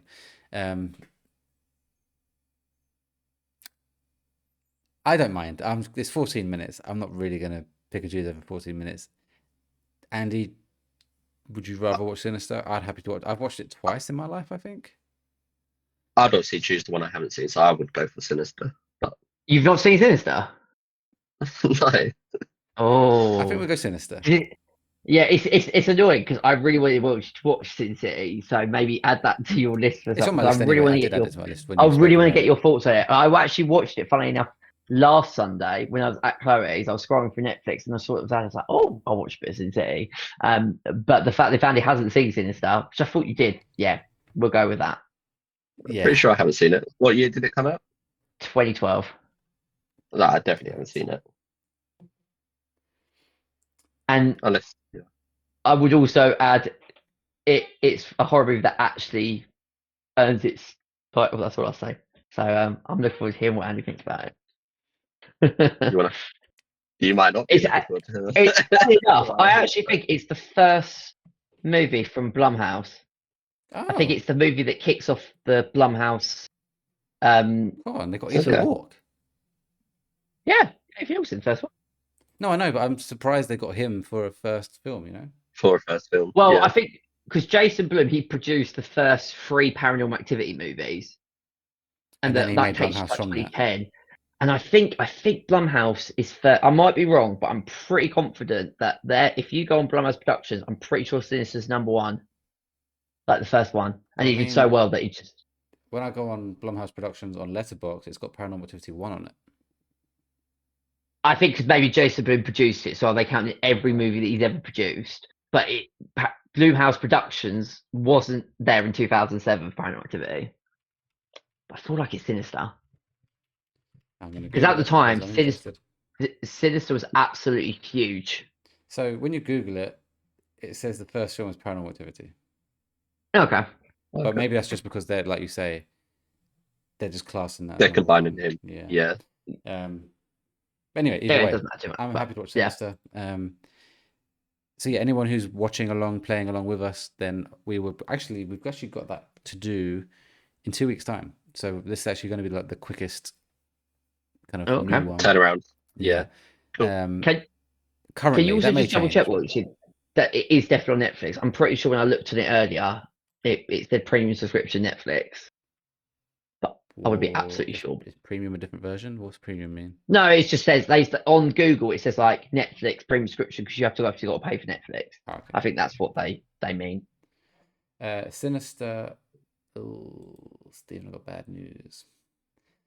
Well, actually, is this? Sometimes it tells me I'm on the American version. I know, streaming in UK. It says it's not available. Has anyone got it on their Really? phone? Anyone got Netflix on their phone to quickly check? I'll check quickly on my phone. Yeah. What was the other one you said? Sin City. Sin City's definitely on Netflix. Okay, this is definitely not working because mine said it's not on there either. So for some reason, this app I usually use is lying to me. Sinister is on Netflix, Okay, cool. but it's only there till the 3rd of September.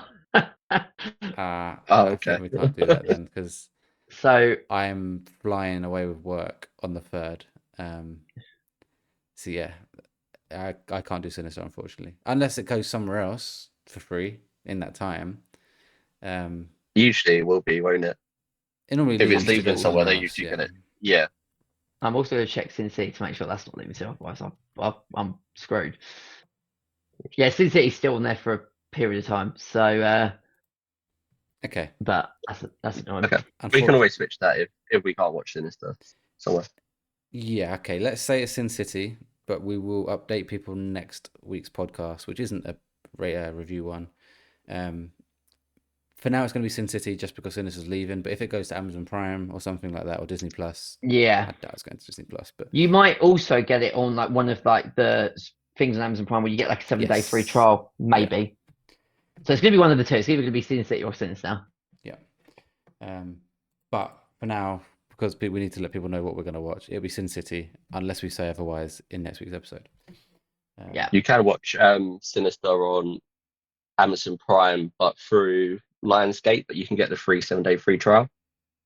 So you can do it that way. So obviously just activate the trial, unless you already used that trial. Lionsgate.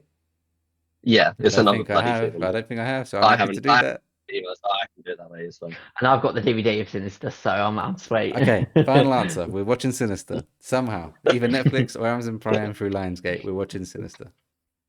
Cool. At least that's sorted. And that way I can watch it on my phone. So we're good. There you go. We're all good. We're all good cool. in it. I did not expect to be an hour and 16 in when we finished the room review, but here we are. Stephen, you watched Eddington. What did you think of it? Sorry, I should say we're in what we've been watching now. Yeah, so Eddington. This was one that I was really looking forward to seeing because obviously it was set on the pandemic when COVID-19 hit in 2020, and it was essentially a police sheriff going up for the role of mayor. So it's Joaquin Phoenix against Pedro Pascal. Really good cast as well, and it's directed by the guy that did Hereditary, and then Beau is Afraid, which I didn't see because it was 3 hours and it's either one that you love or hate.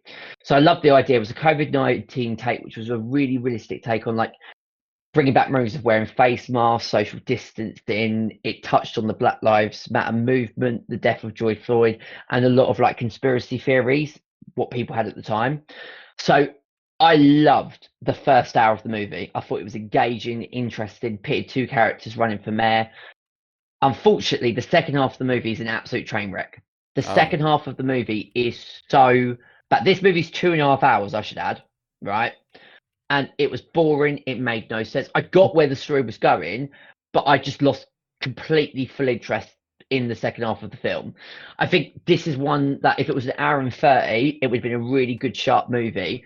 But the last hour is all over the place. It just descended into boring dialogue with a couple of action set pieces that felt so out of place, and the movie falls flat on its face for me. And it's really a shame because I was like thinking this is going places.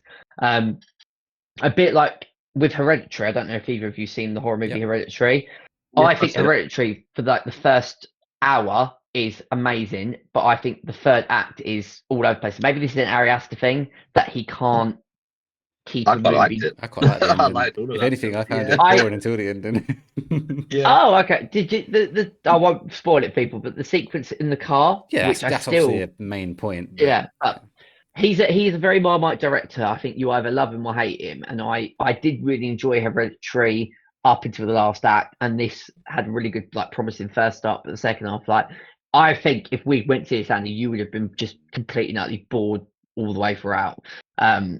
So yeah, by the end of it, I was like, that was kind of a waste of my evening, but had potential, but it fell away. Lucky I didn't go to watch it then. I'm gonna Although, guess. or we'll be having one of those conversations where I'm like, I loved it, and Steve's like, I hated it. I'm gonna guess Stephen's gonna give this a 6. I reckon lower. No, look, 4 out of 10. Oh. Cool. If it was just the first half, we're looking at like 8, so it would be double that score based on how good the first half. I'm thinking this is absolutely amazing. I don't understand where it went. I mean, I understood the story. It was nothing like in that regard. I just thought the second half shit. Felt like it was 2 hours. It was only an hour and a half. The second bit. Well, I'm not going to watch that film. It doesn't sound like it's a waste of time. So, but thank you for watching it, Stephen. So I don't have to.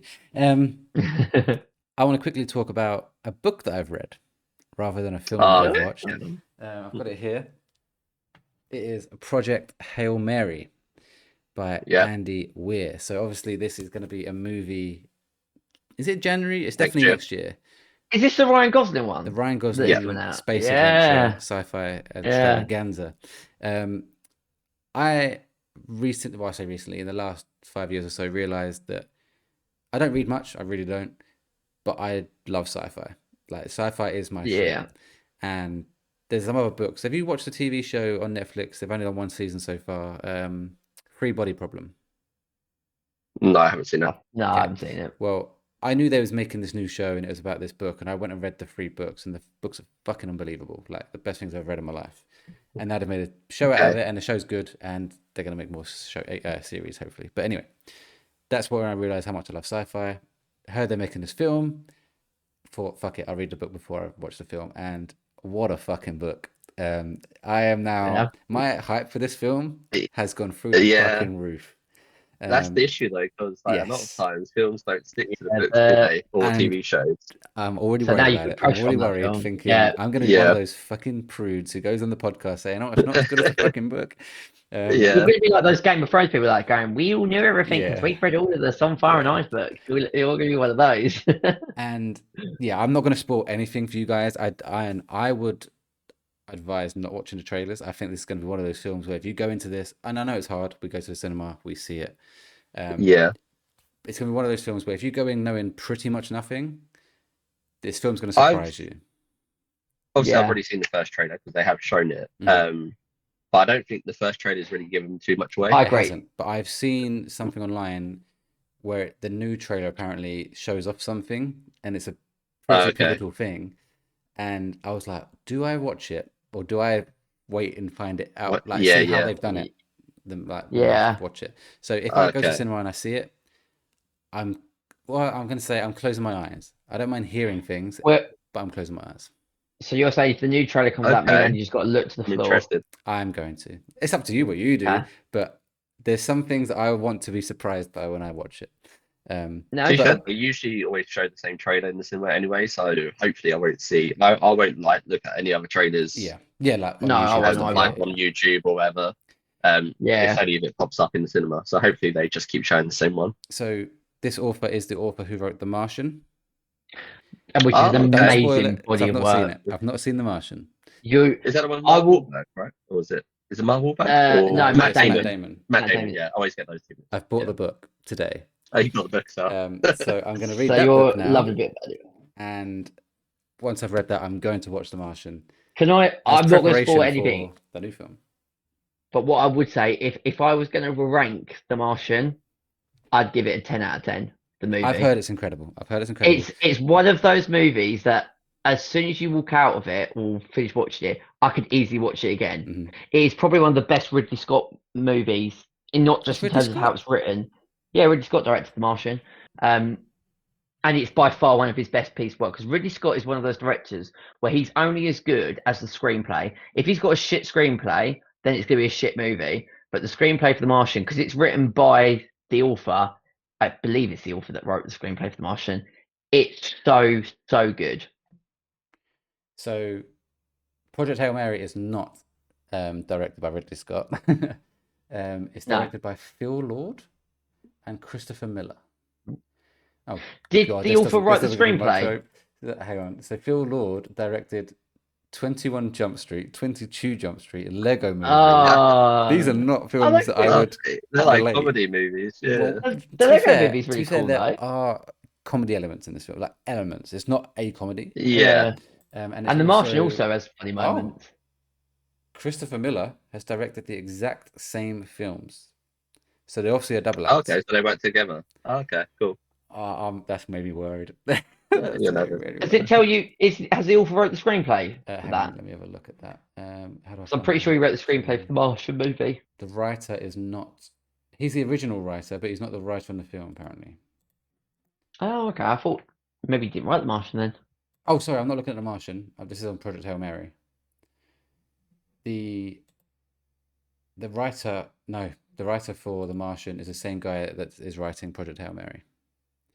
Who So Okay. wrote the books, did you say? no, so the guy who wrote the books probably No, had a sorry. hand in it, but Oh, okay. Yeah. the one who's reshaping it for the film is a man It. called Drew Goddard, who also wrote. Okay. He's got a fucking good list of films: The Martian, Yeah. The Cabin in the Woods, World War Yeah. Z, Cloverfield.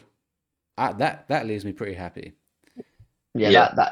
It's a solid. It's a bit like Gone Girl, which you spoke about earlier. That was based on the book by Gillian Flynn, and she wrote the screenplay. Yeah, So I always find if it's a really good novel and the novelist then has turned that into screenplay, you're in pretty safe hands. I mean, The Martian, you're in safe hands, and hopefully that we're in gives the me safe hands confidence, of but Project the Mary. directors do not. But yeah, I would not have picked the directors of 22 Jump Street. As much I love that film, but not for this. But anyway, yeah. we'll find out. But Mm. I'll report back with The Martian at some point when I finish that, and I will watch the film as You kind of need to. like research to see if I want to pick maybe Project Hail Mary for my Yeah. Rotten Tomatoes game Oh, next yeah, year. true. Yeah, shit. Interesting. I think The Martian's on still like 94 and it came out about a decade ago. I think it's like 94, 95 or Let me more. see if they've got a release date. March of 26. March. March. Okay. Trust him. Yeah, I am. My hope for that film is through the roof. I'm a day one watching that film. I have to watch that day one. But moving on from that, Andy, you have watched Yes. more Dexter Resurrection, obviously. Yep. And Yep. also Goblet of Fire, if you want to quickly talk about that. Yeah. So me and Beth, we've done it for the last 3 years now. So they have been showing the Harry Potter films in the cinema. So we've watched obviously the first three: Philosopher's Stone, Chamber of Secrets, and Prisoner of Azkaban. And now obviously Goblet of Fire. So we watched the first 4 films in the cinema. And yeah, it was good. I obviously like the Harry Potter films. This is, I feel like, the midpoint from when it starts to go from sort of more into the serious stage of the Harry Potter franchise with Voldemort returning in like a physical form. So yeah, it was just great to watch it on the big screen. Obviously, I've seen the film several times and love it. And yeah, it was good to go and watch it on the big screen. But yeah, I'm more excited by Dexter because they have been killing this season with Ressurrection, and episode 9 is now one of the highest rated episodes on IMDb. So it's like for Dexter killed or for it anything. For everything. It's got a 9.9 rating. Wow, that's like Invincible ending level. Yeah. So wow. That's got me yeah, I loved it. Like, I just there's one episode left, and I was thinking like I don't know how they're going to wrap up now. Like I'm completely I couldn't give you any ideas on how they're going to wrap it up because potentially the last episode could have been like they could have ended it like that, and I would have been happy. So I'm excited to see what they do, but obviously there's always that worry in the back of your mind with Dexter where Dexter they do mess up the last episode. Yeah, it's like obviously it's like a whole meme at this point where Dexter usually mess up. I only think like season 4 is the only one where they've done it. It's obviously the best season still in my mind, and the ending is like one of the best ever. I don't think the individual seasons are that bad ending, but season 1's got a good ending. Yeah, that's like I think season 1, season 2, and season 4 are my favorite. Yeah, in terms of endings. Yeah. Whereas I think a lot of the other seasons with the endings aren't as good. Yep. But yeah, this for anyone that's a Dexter fan, you need to watch Resurrection, and you need to watch it as quickly as you can because I don't want anyone to get any spoilers for this. It's amazing. Like the last 3-4 episodes have all ended on a cliffhanger, And I've been thinking like, oh, they can't top it next week. Like that was such a good episode. I really enjoyed the way they ended it. They can't top it, and then boom, something happens. Then boom, something else happens. It's like it's had that pattern, which is making it one of the best Dexter seasons ever. So they just need to finish it strongly with their last episode now.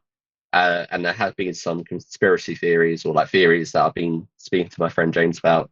And if they end it with one of those theories, then it's gonna go off the charts. Like it's gonna be so good.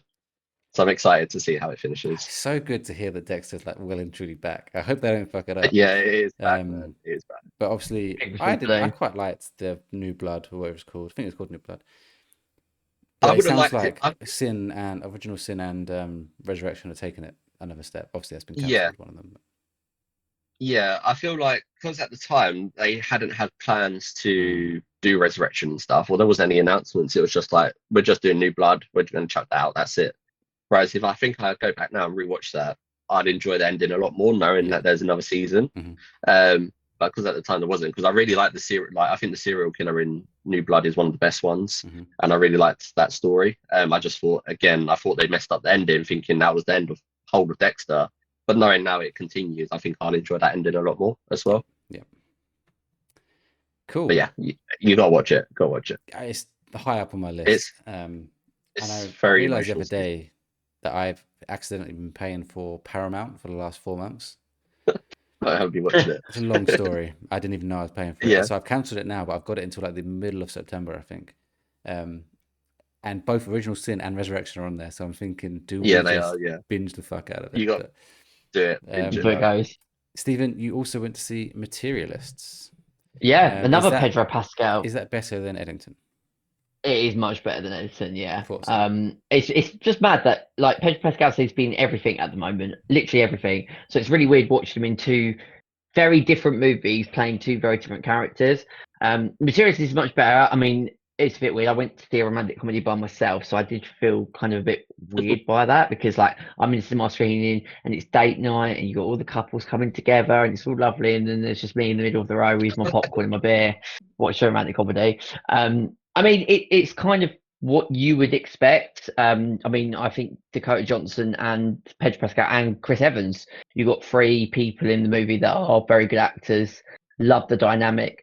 I think it goes quite serious as well, which I didn't anticipate. So essentially, she's a matchmaker. So her job is that she recruits people, sets them up with potential dates, and she gets them rewarded if she sets them up on a date and then 5 years later they then propose and get married. She's like responsible for it. And this isn't a spoiler because it's in the trailer, whilst on it she meets Pedro Pascal, who's the brother of one of her clients that she's got set up, and they're now married, and then she starts dating them. But it touches on the dating scene and consent and what can happen when a date goes wrong and the implications it then has on set matchmaker, which again, I feel like that might be part of the trailer or like a low-key spoiler. So apologies for anyone that hasn't seen it yet. But I actually found that like added another layer onto the film. And I mean, I wouldn't say it was massively funny. I didn't laugh too much, but it was an enjoyable story set in New York. I like the love triangle that Dakota Johnson finds herself in, and consent's obviously a really important message, and I think they handled that really well. It will make you laugh. The director's called Celine Song, and I'm not kidding you, for about a good 2 minutes, I was like, oh my God, Celine Song's now directing movies? But she's not very well. How the fuck's she doing it? And I went, oh, hang on a minute, Celine Song, not Dion. So yeah, a solid movie. I think definitely one, like, I will try when it comes out to see if Chloe wants to watch it. She don't really like movies, so she'll probably fall asleep or whatever it may be. But definitely a good one, like for a couple's night for sure. And I came out of it going, it is what it is, but it had more layers than what I thought it was going to be. Score out of 10? It sounds positive. Yes, 7 out of 10. 7. Solid. Yeah. I was expecting it to be like a 6 out of 10. I'm giving it the extra point for the layers it had. But it hasn't blown you away. Yeah. Yeah, I mean, it is what you would expect. So if you watch the trailer, when I watched the trailer, I was like, I kind of know what I'm going into. Yeah. I suppose maybe the only criticism, if any, and I know that it's Rich coming from me who's watched like 4-hour movies at the cinema, it probably could have been maybe 10 minutes shorter, but that's by the by. Yeah. Cool. Well, the only thing other thing that I've watched is a little reality show. Sorry, Andy, I know it's normally Steven's subject, but Hey. we only have like two that we watch, me and Tay. It's Traitors. We watch that every year. Yeah. And one that started last year called Fortune Hotel. Don't know if you know that one, Steven. I've heard of it. It's another kind of reality game show. Loads of different pairs. It can be brothers or dad and Yeah. daughter, a couple, could be whatever. 11 different pairs meet up on what island is it in the Caribbean? Grenada, maybe? One of the Caribbean islands. To this like luxury hotel, and they have a briefcase. One of the briefcases has 250 grand in it. The rest of them have nothing in it. And the idea of the game is to end the game with the briefcase. The So there's loads of briefcase. different challenges Cool. where they end up swapping around. No one knows where the money is. Blah blah blah blah. Anyway, it's I've made it sound very simple. It's a lot more complex than that, and it's definitely worth a watch if you like reality game shows. Stephen, probably more for you. Yeah. Um, Yeah. it's on ITVX, which, by the way, ITVX has now started popping up on Disney Plus. Don't know if you've noticed that. They now have ITV shows I on have. Disney Plus. Um, Oh, okay. so the first season Let's of get Fortune random. Hotel is on Disney Plus, not the second season. Mm. But I recommend watching it. Even last year's one was very good, but this year's one they took it up a notch, a few extra twists. You know, they've got their bearings, they've got some ideas that they've nipped from other shows and Yeah. stuff, and it's very good watch. And it almost actually it made me slightly cry on the last episode because there's like Wow. there's this touching moment where you know when they're in all these shows, do it in Traitors, they say why they're there, why they want the money, and you're like, Yeah, Yeah. yeah. motherfucker, why are you talking about that kind of stuff right now? And then at the end, someone wins, and maybe they, without spoiling it, they offer some money to this other person. I was like, oh, you fuckers, why are you doing this to me? Oh. It broke my heart. How excited, Welch, are you at the prospect of the Celebrity Traitors in? I think I'm it's super November. excited. Super. That is I going heard to it. I heard it was September. Is it September? That's what I heard. Maybe I'm wrong. I heard it was very I thought it was soon. like I thought it was like late October, early November. But if it's sooner, then absolutely brilliant. Because I've seen the cast list. Like Alan Carr's going into it. Oh, there's so many that are going into the Traitors Castle. It's just going to be incredible because these are like celebrity super fans that are then going to try it. And Claudia Winkleman said you will see celebrities like you've never seen them before. They take this game so seriously, It's and Tom that's Daly. Tom done. Daly's in it. The Tom Day, diver. yeah. Date. Why isn't it just coming? I hate these. I don't care when it started filming. Jonathan Ross, Paloma Faith, Stephen Fry, Charlotte Yeah. Church, loads of people, and it's typical. It will tell me right at the end of this. I thought they said like autumn 2025, which normally falls in like the schedule of like October, November time, but it could be earlier than that. That's what I thought I read anyway. Hang on, here we go. Not that I'm sad or anything, but I'm part of the Traitors Facebook group, so I get all of the Oh, you're right. It's get all of October. the It's October. I apologize. yeah. I'm in the Traitors HQ Facebook community group. But yeah, But I'm it's a super slow excited for that. Tuesday, wasn't it? The Yeah, other it's thing gonna be great. I've watched. Have you watched a show called Paradise on Disney Plus? Paradise. That's got Twin from. No, don't worry. I think of something else. No. Is it a reality show? No. I don't think I've It seen rings it. a bell. I was thinking of Paradise. something else, but it does ring a bell. Paradise has Sterling K. Brown, also known as Angstrom Levy from Invincible, and he's in other stuff like This Is Us and whatnot. He's a famous actor now. I'm not going to spoil this show for you guys. We watched 3 episodes, and I went in knowing pretty much nothing, and Yeah. the first episode blew me away because the first 3/4 of the first episode, I was like, "Oh, okay, I know what show I'm in for now. That's just pretty cool." And Yeah. then the last 5 minutes, I was like, "What the fuck is this? Like, this is a completely different show that I thought we was gonna get." Has this just come out? Is this new or? Either this year or last year, and they have Okay. confirmed a season 2. A I would bit like recommend in- it. I mean, I'm 3 episodes in, it might turn to shit, but the fact they're doing season 2, hopefully it's not. And actually, when I looked at the IMDb ratings, the second to last episode is like over a 9 on IMDb. So it's highly rated. Did it give you like the Okay. Invincible vibes where you like it's standard and then Not it's quite that end level. bit? No. Not to that point, but like similar where if you go into Invincible not knowing a lot, you're Yes. fucking blown away. Yeah, and I was enjoying it. If it was going the route I thought it was going, I still would have enjoyed it. But when it took this other twist, I was Yeah. like, I just wasn't expecting this kind of show. So I'm very happy with Sure. it. 3 episodes in, it's good. I mean, the next 2 have been a little bit slower, but I can tell I'm going to very much enjoy this show. So I recommend it, but I'll feedback more when I finished it. So what sort of show is it like? I can't tell you that because Without giving too much away, is it like?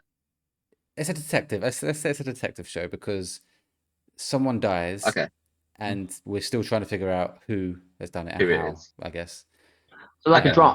It's a drama. definitely. A bit like Death in Paradise. Yeah. What's that? Or like Charm Retribution. Death in Paradise, like TV Oh, show. you must have definitely. No, I don't know. But yeah, Oh. It literally sounds like it. You sure it's not Death in Paradise? it's Not a joke. it's genuinely I came called out years Paradise, ago. but Okay. yeah, it's definitely worth a watch.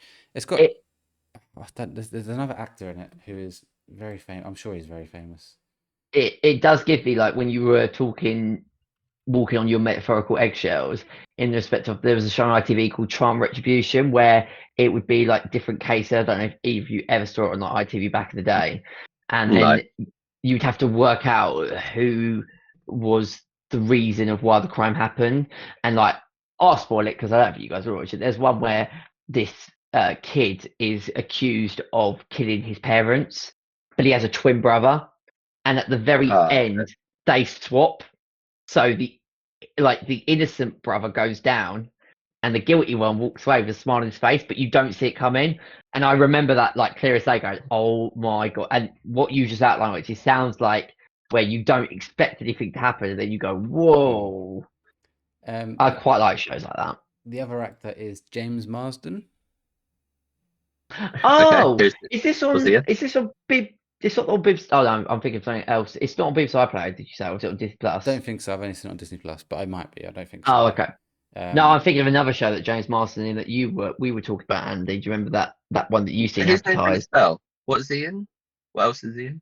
According to this, he's in Paradise. Oh, I think he's the main guy in Sonic, the Sonic films. Wait, hang on a minute. I'm thinking of James Norton. James Marsden, he's in Hairspray, isn't he? Yes, he's in Hairspray. Yeah. Yeah, I always get those two muddled up, so ignore me, Andy. I'm talking baloney. Yeah, he's the one in Hairspray. Yeah. If you've seen the Sonic films, he's the main man who is best. Yeah, mates I with know Sonic. exactly. Yeah, I know exactly what you're talking about. And other things here. I don't know if any of us will know these. A lot of them are unknown. Oh, shit. I think, James Marsden is Cyclops in X-Men. Oh, okay. I know who it is then. Yeah. Okay, cool. I just saw that and I was like, no, he's not. Then I realised, shit, he is. He looks a lot older now. I just think of Hairspray that he's the Cody Collins show. It's the Cody Collins show. That's James Marsden's character. I don't think James Marsden's been confirmed for Doomsday yet, but I think it's like one of those characters that everyone's like, please give him a chance to be Cyclops. Yeah. Yeah, I'll report back on that one. But is there anything else before we wrap up? We're at midnight now, so I don't want to go too long. I think just very quickly, me and Chloe watched a couple of Netflix shows. So we watched the London 7/7 bombings documentary. We were only the first episode in, but it's really harrowing when you hear about what happened down in the trains and on the bus. And also, so we're watching a show on Netflix called, obviously it's based on Dr. Seuss, The Green Eggs and Ham. Now, when we pull it on, Chloe wanted to watch it, and I was like, well, that's for kids. But I fucking love the first episode. It's got Michael Douglas in the. It's got from Key and Peele. He's in it. There's so many famous people that are voice acting the show, and it's like slapstick comedy. It's obviously based on the Green Egg and Ham story. Yeah. And it's a lot of fun. It's got 100% on Rotten Tomatoes, which is insane. If you type in Green Eggs and Ham on YouTube on like Google, 100% on Rotten Tomatoes. And it's like, I think it's had 2 seasons, which is mental when I think of, and it's a family show. Interesting. I didn't know. Never even heard of it. No, me neither. I pretty won't watch it. One for the kids though, Welchy, definitely, because that's a good point. And there was a couple of adult jokes in it that I just laughed out loud at. So we will be watching a bit more of that, and I'm not going to do that again because I mugged Chloe off for suggesting to watch a stupid kid show. And she was like, "Oh, it's only a kid show," when I'm like rolling about laughing on the sofa. So yeah, apart from that, I haven't seen anything else. But we've got loads of the Netflix crime documentaries that we're trying to get through. The London 7/7 bombers are interesting, harrowing, but an interesting watch. We speaking of kid stuff, we're still watching Toy Story every fucking day. But We also watched for the first. I say watched. It was on in the background. I didn't watch it, but I caught glimpses of it. You probably heard of it. You've seen it everywhere. It's everywhere at the moment. K-pop Demon Hunters on Netflix. Oh yeah, Is it that's the one with the song that's like in Soda the Pop. top 40? Yeah, the Yeah, most catchy it's a song in the catchy world. song. I'm It going is around very Tesco humming catchy. it, thinking, for fuck's sake. Um, but the food looks all right, to be honest. I can understand why it's done well. I think Netflix. This is one of the only ones where they released it on Netflix. Saw how popular it was getting. They was like, shit, put it in cinemas quick. Um, Yeah. and the song's done incredibly well as well. So I've It's seen bits of it. I can understand why people like it. It seems pretty cool. it's number one, I think, for the last 3 weeks, the It's number song. one. It's so catchy, cool. annoyingly catchy. It's number one.